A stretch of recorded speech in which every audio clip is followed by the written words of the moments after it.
Hər vaxtınız xeyir.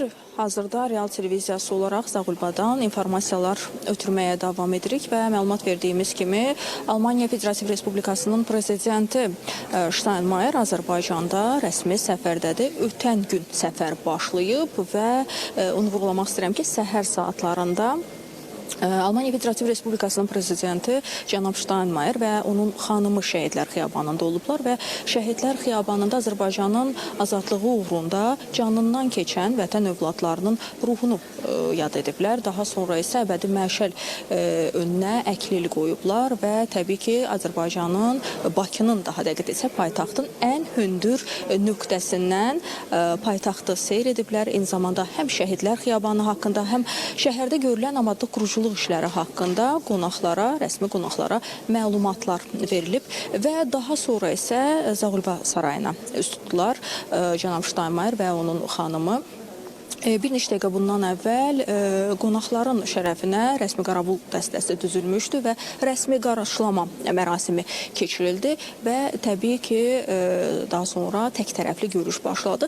Bir neçə dəqiqədən sonra, hazırda biz gözləyirik, bir neçə dəqiqədən sonra geniş tərkibdə görüş olacaq və hər iki lider mətbuata açıqlamalarla çıxış edəcəklər. Amma həm də bir məqama toxunmaq istəyirəm bax bu anda.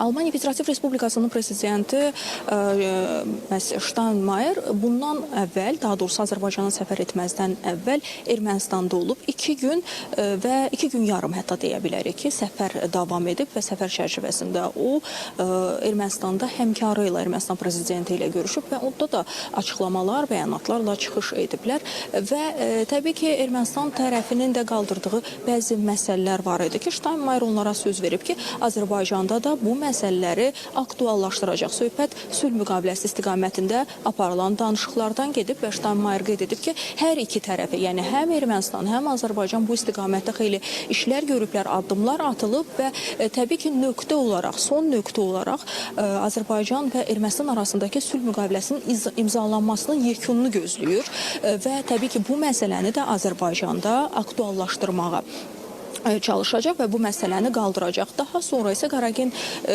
məhz ikinci ilə görüşüb, dini xadimlə görüşüb və orada da bir sıra məsələlər müzakirə olunub və təəssüflər olsun ki, qərb qonşularımız yenə bəzi məsələləri aktuallaşdırıblar. Ələxüsus Azərbaycanın ərazisində separatçı rejim quraraq, Azərbaycanın ərazisində təxribatlar törədərək, Azərbaycanlılara qarşı və Azərbaycan torpağına, Azərbaycanın məkanına, Qarabağımıza qarşı terror törədən şəxsləri onlar siyasi məhbus adlandırıblar və ondan xahiş ediblər ki, söhbət Almaniya Federativ Respublikasının prezidentindən gedir ki, ondan xahiş ediblər ki, Azərbaycanda bu məsələni aktuallaşdırsın.